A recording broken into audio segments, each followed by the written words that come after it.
Hi guys, welcome back. I was very lucky to get this big mumbo jumbo punch for my birthday. So this is the We Are Memory Keepers Crocodile Power Punch Disc Punch. Now I went back and forth on what punch to get because I have an idea of what I wanted it for, and I'll tell you that in a minute. And the Happy Planner, excuse me, have like an actual punch, and you can get them slightly smaller or ones for up to the 11, which is 11 holes, which is the biggest Happy Planner. You can get the huge one. You can get the classic, which is kind of in the middle, and then the little one. But and that was what I was looking for when I was looking for birthday presents, and this came up, and I'd never in my life seen this thing. But it's We Are Memory Keepers. They do fantastic products. They make fantastic products, and so I decided, excuse me, to go with this bad boy for two reasons. One, it's compact. So if space is a bit of a premium, then this is a good option. So sorry. Of course, when I start filming, that's what happens. And the other reason is because I just felt like I would be able to maybe customize things a little better with this one than the long punch. And in all fairness, the difference between the price of the, I think it was the biggest, like the 11 hole punch of Happy Planner, and the cost difference between this, there is a difference. So, you know, you've got to look at all those different things. This is very compact. So I have obviously played with it, and you can see all around here I've had a little play. So I'm going to show you on here how it works. The only thing that I'm not sure, but I'm going to show you how I think it works, is the lining up for your first hole. Every hole after that is fine, but it's that very first one. The second thing is I needed some discs, because this is specifically a disc binder. So you need these little discs. Now the hearts are irrelevant, they're just decorative, and obviously the color is decorative, but these are a like knockoff brand that I found on Amazon, and there's a whole bunch of them in here. I think there's about 90 in here, which is a lot, but God, the coughing. It is a lot, but I figure, considering what I want to do, this could be handy. You could make a bunch of different things. You could make mini, like if you like making tags, you could create a little tag book. So when you give a gift, you give the tag, they could take the tag part off, and then they'll still have a little mini, maybe with two punched hole, you know, two rings, and have that as their little notebook, like a mini notebook or something. You could make actual notebooks for friends and family with the covers. I would suggest with the covers, put the paper onto your thicker card first and then punch, just so it's already adhered. But you can do a multitude of things. Now, excuse me, for me, I decided that actually, as much as I love my art journal pages, and they are mammoth things, a lot of them are very big, it's nice sometimes to do a mini version of something. So if you're feeling creative but you don't want to spend however long it takes to create an entire massive art journal page, even though that's part of the process for me, then doing it on a smaller scale, or if you're new to art journaling, doing this on a smaller scale is just a nice way to kind of get into it and get in the groove, especially if you've kind of lost your crafty mojo. So I think that would be, you know, an option.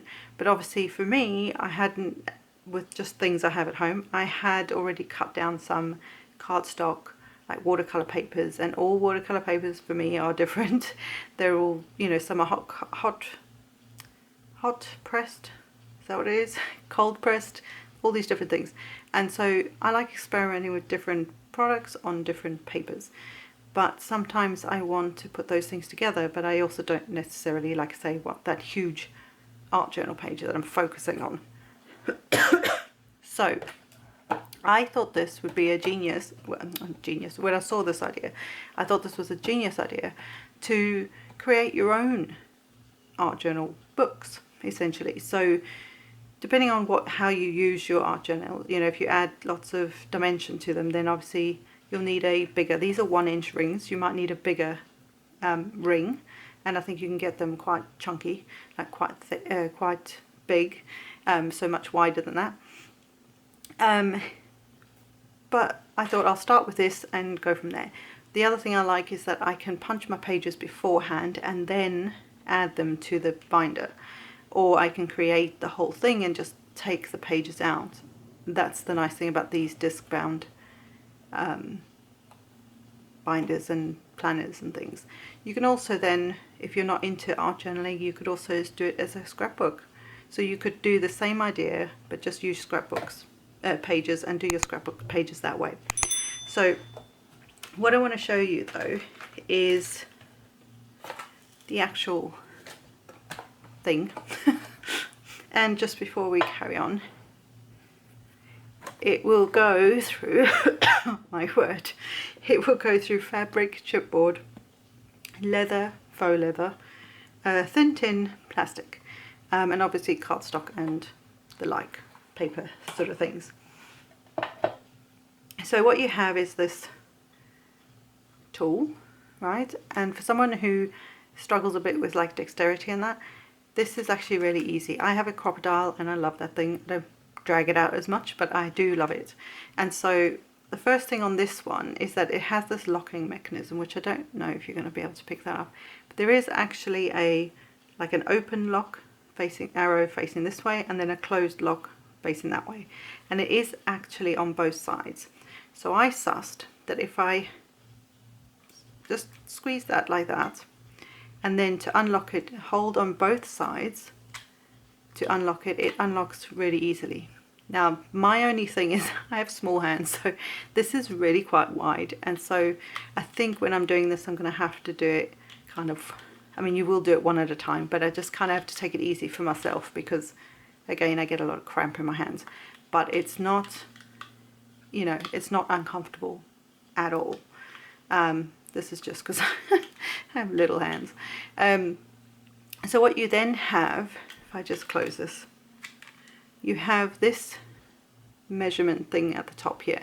So this is the mushroom that it's like an embossed, if you like, impression of it.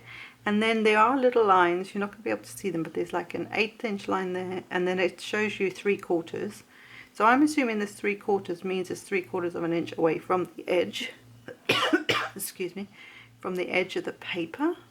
I'm not sure. That's the bit that I'm a bit lost on, because between each, so it'll punch here, and here's the next one, that's the same distance.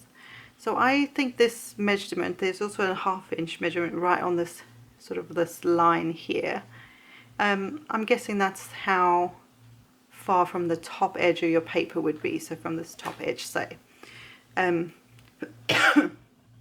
only other thing that I have managed to find out is if you line it up against the mushroom itself, this is known as a mushroom shape, that I believe lines up pretty much with the Happy Planner punches, because this is a different company to the other one. So I'm just going to show you how this works. So I'm going to line up against the mushroom. So well, let's do it this way. Hopefully you'll be able to see this. So I'm lining up against the mushroom rather than one of the little in fact it's on that very first line, to be fair.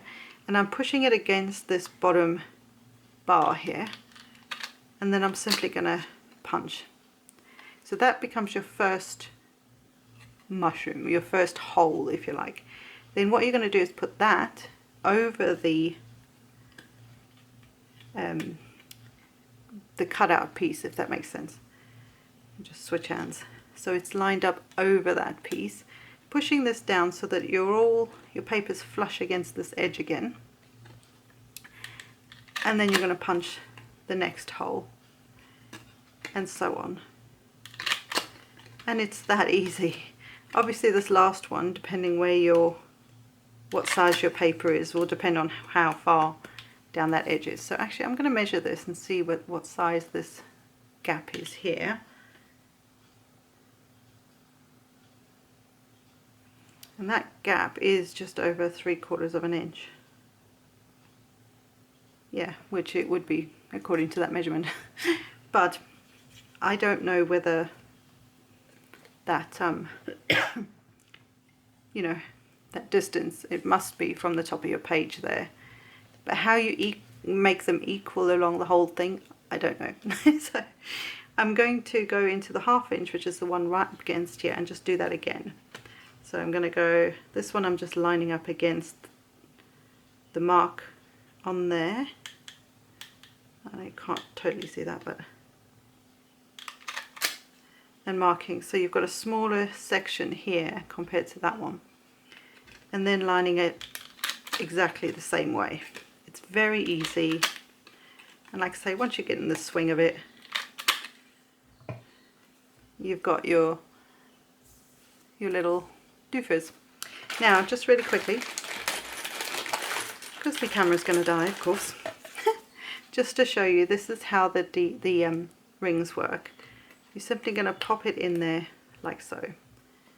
So that's it. And then if you want to take it out, you just literally pop it out like that. And that's what makes these great as planners, or whatever you want to use them for, books, art journals, whatever.